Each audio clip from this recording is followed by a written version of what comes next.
আপনারা যাবেন এই রাস্তা দিয়েই, প্যান্ডেল হচ্ছে, আমরাও যাচ্ছি।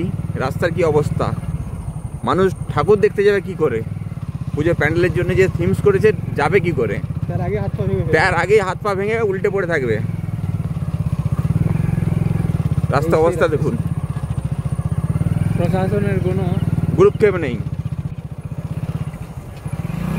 এই রাস্তা দীর্ঘদিন এই রাস্তা সংস্কার না হওয়ার কারণে রাস্তার ভগ্নদশা।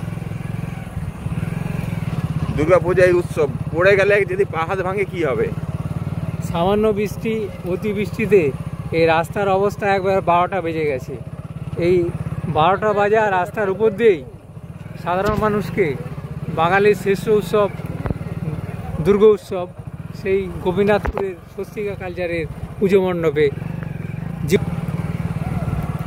জীবন হাতে নিয়ে দর্শনার্থীদের গোপীনাথপুর স্বস্তিকা কালচারের পুজো মণ্ডপে যেতে হবে।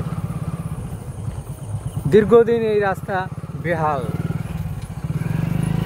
দীর্ঘদিন সংস্কার না হওয়ার কারণেই এই রাস্তার 12টা বেজে গেছে।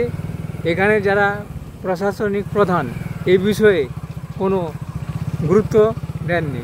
গুরুত্ব দিলে এখানে রাস্তাটি খুব সুন্দর হতো এবং সাধারণ মানুষের পক্ষে জীবনের ঝুঁকি নিয়ে প্রতিদিন এই রাস্তাতে যেতে হতো না।